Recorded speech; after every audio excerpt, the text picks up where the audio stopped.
नमस्कार मंडळी, लक्ष्मीच्या पावलांनी या मालिकेच्या आजच्या भागात आज आपण बघणार आहोत. चांदेकरांच्या घरात रक्षाबंधन सुरू असतं.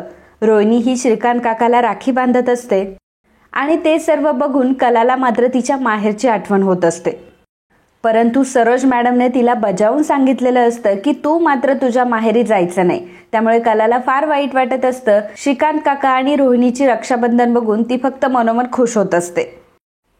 आता जेव्हा रोहिणी श्रीकांत काकाला ओवाळते तेव्हा श्रीकांत काका रोहिणीला एक गिफ्ट देतो.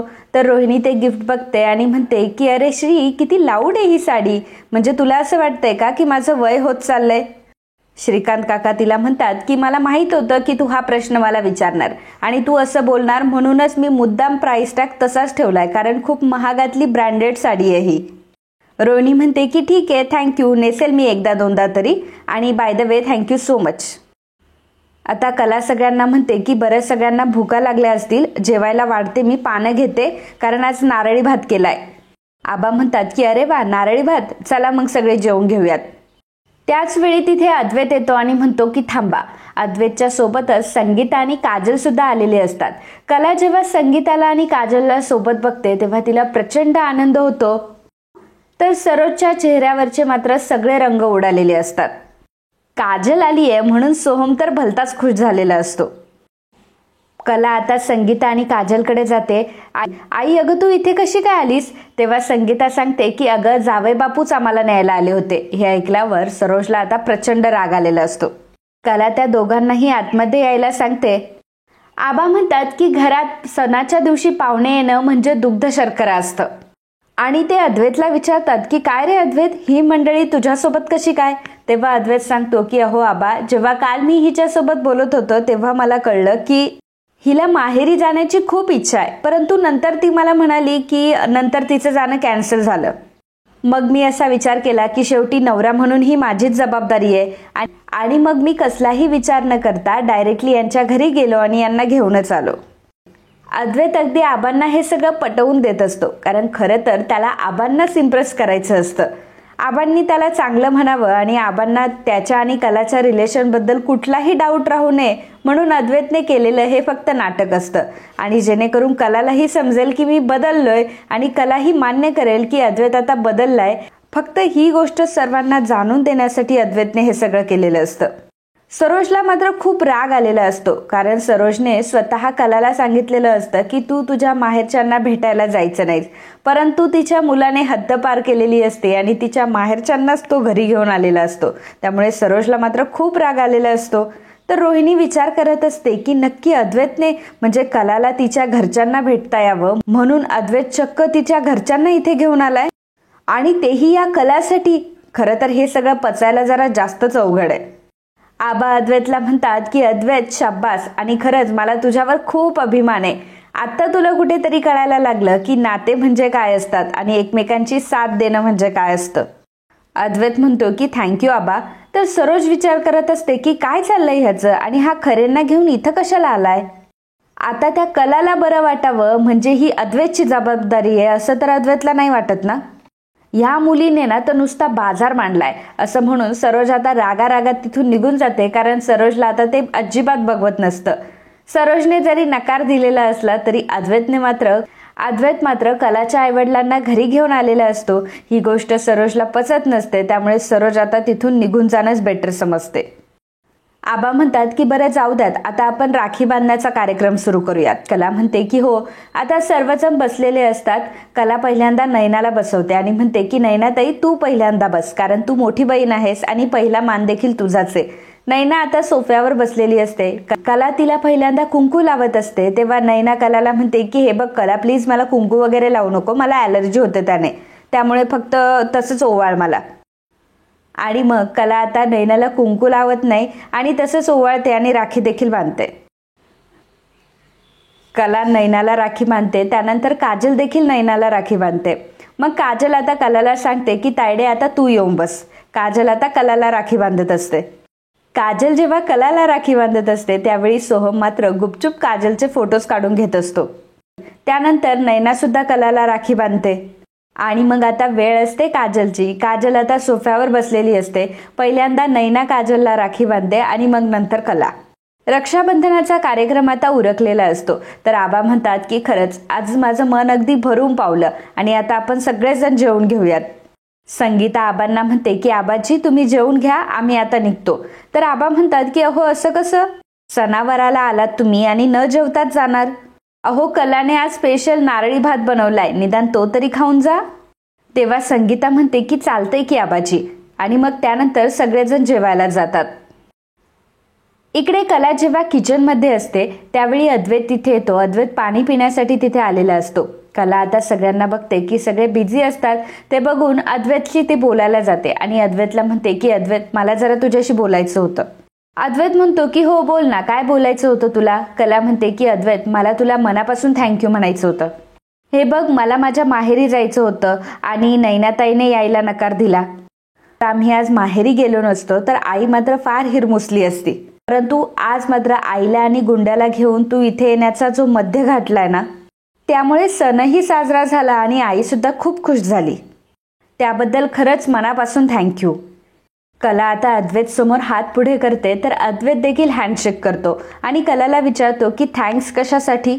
कला अद्वैतला म्हणते की आज तू जे काही केलंय त्यासाठी तर मला तुझे आभार मानायलाच हवे आणि आज खरंच तू माझ्यासाठी खूप काहीतरी केलंय.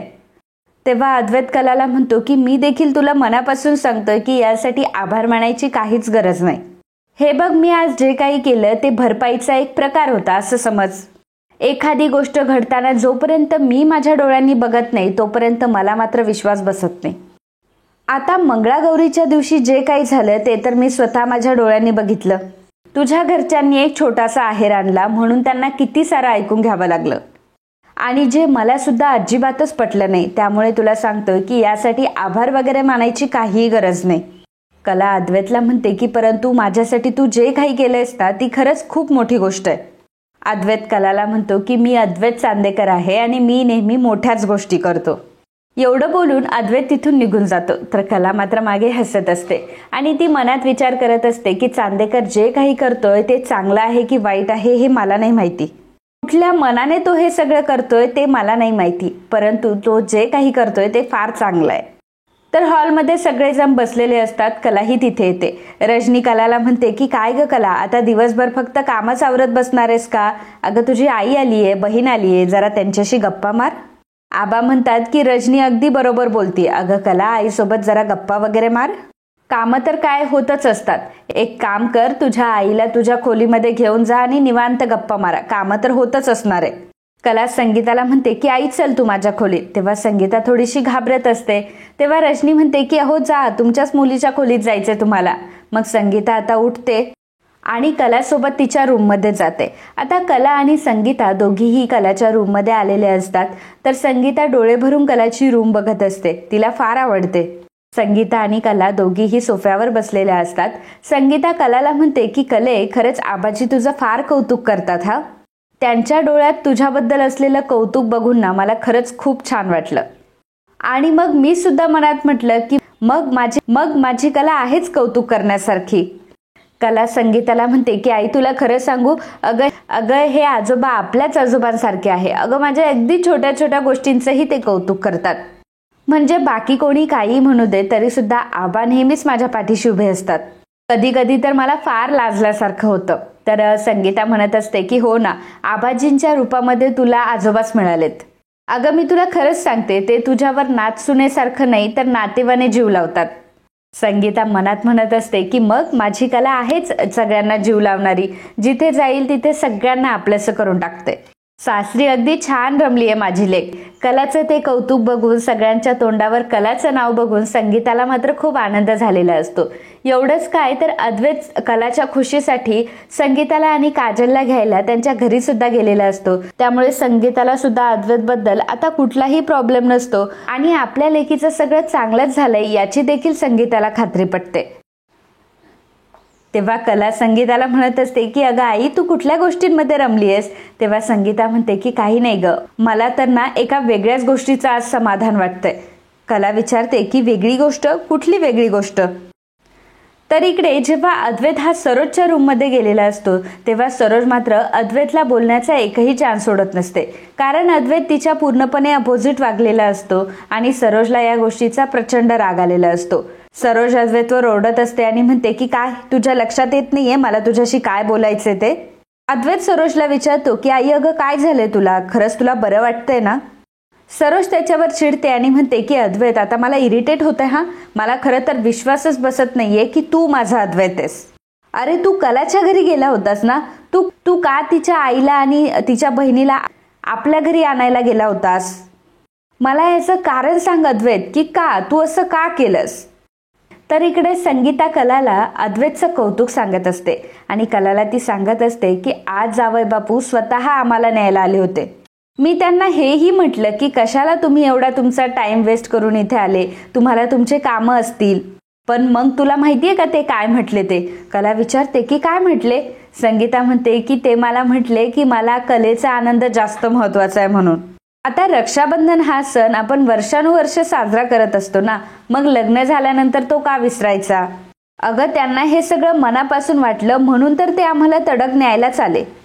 तुमच्यामध्ये हळूहळू आता सगळ्या गोष्टी ठीक होत आहे आणि जावई बापू तुझा एवढा विचार करताय हे बघून मला खूप आनंद झाला. इकडे सरोज मात्र अद्वैतला बोलण्याचा एकही चान्स सोडत नसते. अद्वैतला ती म्हणत असते की तू त्या मुलीशी इतकं चांगलं वागतोय, तिच्या एवढं जवळ जाण्याचा प्रयत्न करतोय ना, ह्या गोष्टींचा आता मला त्रास व्हायला लागलाय.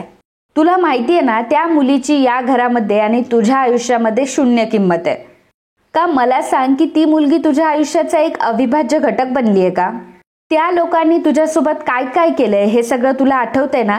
त्यांनी आपल्यासोबत किती खोटारडेपणा केलाय, आपल्याशी किती खोटं बोलले आणि त्यामुळे तुझं आयुष्य उद्ध्वस्त झालं होतं, ही गोष्ट तुला आठवते ना. मला तर असं वाटायला लागलंय की ही आपलीच चूक आहे आणि तिला असं वाटतंय की तिने तुझ्याशी लग्न करून आपल्यावर उपकार केलेत. मला फक्त एक गोष्ट सांग की तुला आता तिची काळजी वाटायला लागली आहे का, तुला तिच्यासोबत संसार करायचा आहे का.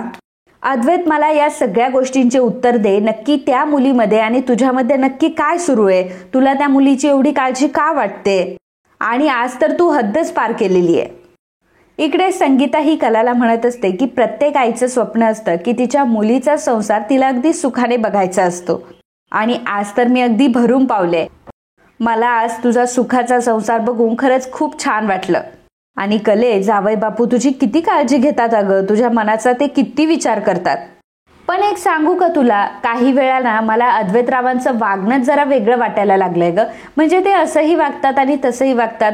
तेव्हा कला म्हणते की हो आई अगदी तू माझ्या मनातलं बोलली, मला सुद्धा तसंच वाटतंय. मला सुद्धा त्याचं वागणं अजिबात कळत नाही. चांदेकर कधी असं म्हटल्यावर संगीता म्हणते की काय ग चांदेकर काय लावलेस तू.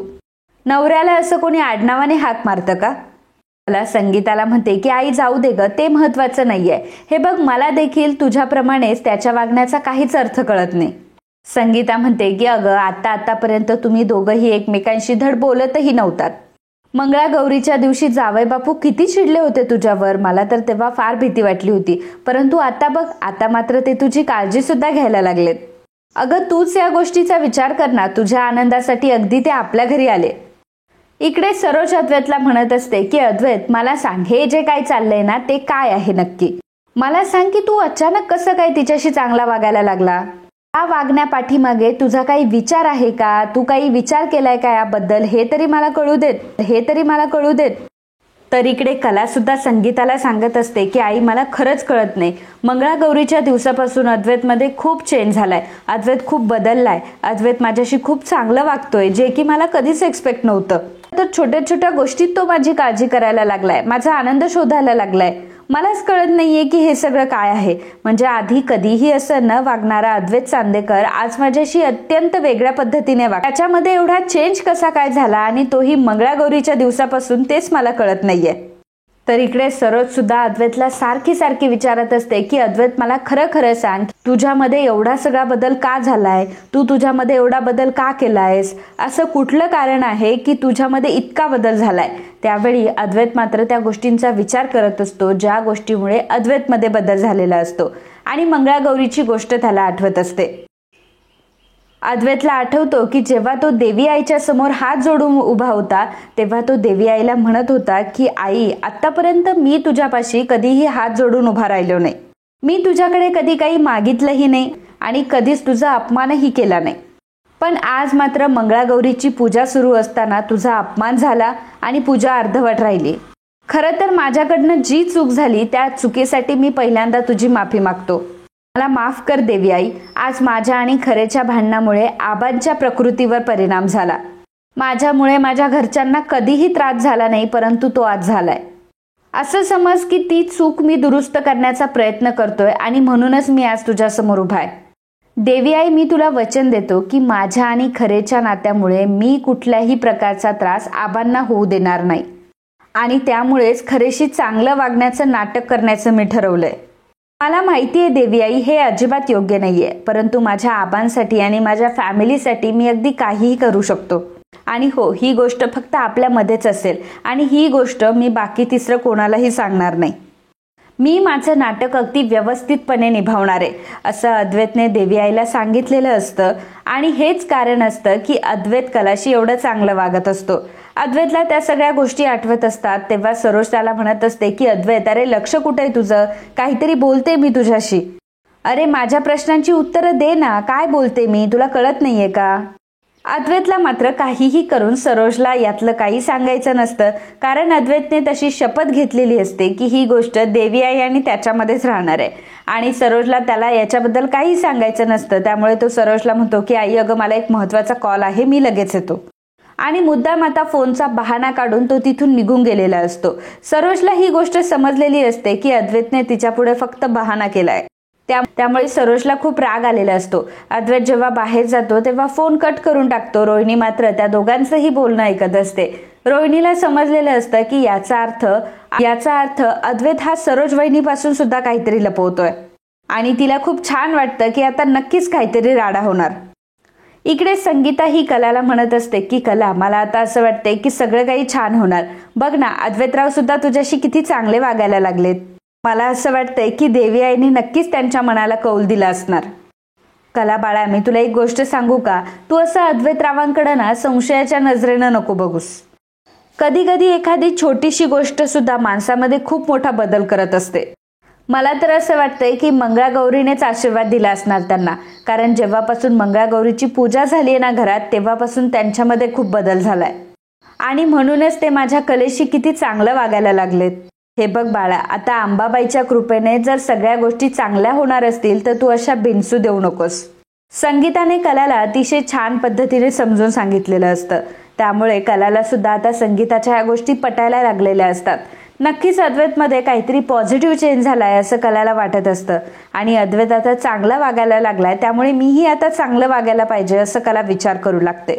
अद्वैत विचार करत असतो की मला माझ्या खोट्या वागण्याचा खूप त्रास होणार आहे. दिवसेंदिवस हे नाटक मला महागात पडून माझं जीवन आता मुश्किल होणार आहे. तसंही किती दिवस अजून मी हे नाटकं करणार आहे, बघूयात. त्यानंतर दुसऱ्या दिवशी सकाळी सकाळी आता अद्वैतचं आवरून झालेलं असतं. अद्वैत ऑफिससाठी रेडी होत असतो तर कला सुद्धा तिचं आवरत असते. अद्वैत मनात विचार करत असतो की नाही, खरेला तिचा मोबदला हा मिळालाच हवा आणि तसंही चांदेकरांनी आजपर्यंत कोणाकडून फुकट काम कधीच करून घेतलं नाही आणि कधी करणारही नाही. आमच्यासाठी काम करणारे कोणीही असू देत, परंतु त्याला मात्र त्याचा मोबदला हा मिळणारच. मग अद्वैत आता कपाटामधून एक लिफाफा बाहेर काढतो आणि मनात विचार करत असतो, मिस्टर अद्वैत चांदेकर, तू चांदेकर ज्वेलर्सचा मालक आणि ती तुझी एम्प्लॉई असं नाहीये काही. तू तिचा नवरा तर आहेस आणि नुसता नवरा नाहीये तू तिचा, तर चांगला नवरा आहेस आणि हे तुला नेहमी लक्षात ठेवायचंय हा, असं अद्वैत स्वतःला सांगत असतो. मग अद्वैत कलाच्या हातामध्ये तो लिफाफा देतो आणि म्हणतो की खरे हे घे. तर कला विचारते की हे काय आहे? कला जेव्हा उघडून बघते तर त्यामध्ये पैसे असतात. ती अद्वैतला विचारते की एवढे पैसे मला का देतोयस? हे बघ, तू जर मला घर खर्चासाठी पैसे देत असतील तर रजनी मॅडमने ऑलरेडी पैसे दिलेत.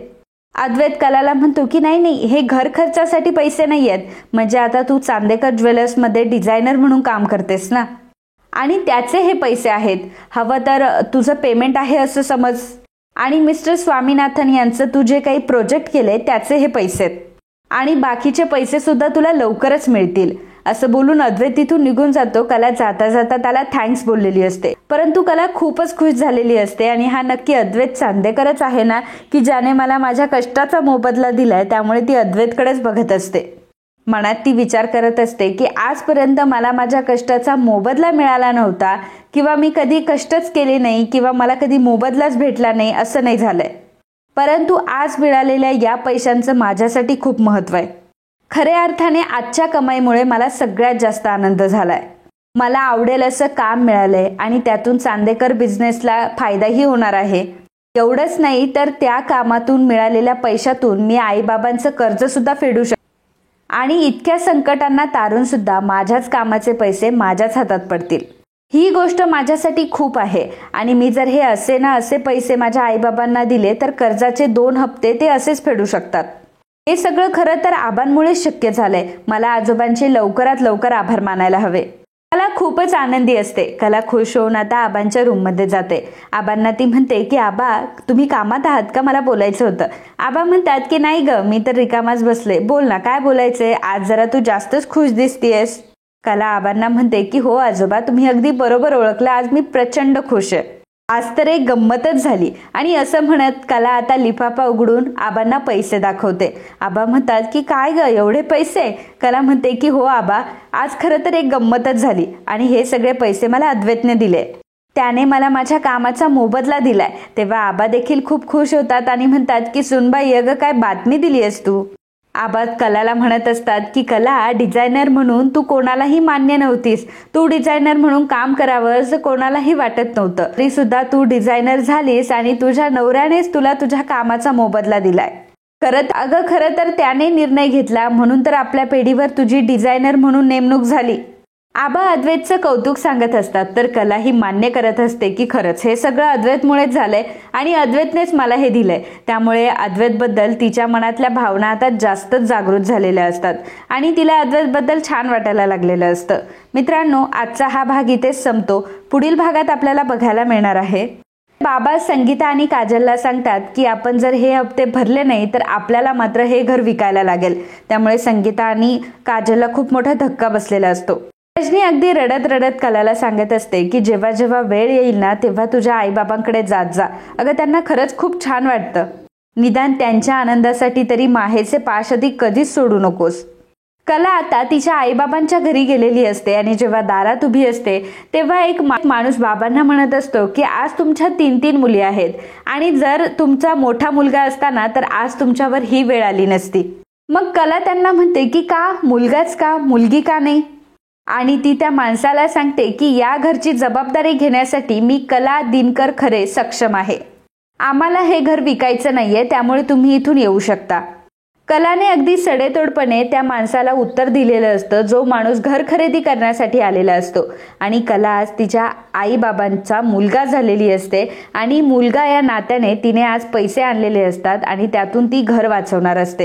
हे ऐकून संगीताला आणि बाबांना मात्र कलावर खूप प्राऊड फील होत असतं. मित्रांनो, आजच्या या भागाबद्दल तुमचं काय मत आहे हे आम्हाला नक्कीच कळवा. And if you like my video please do subscribe, share and comment. Thank you.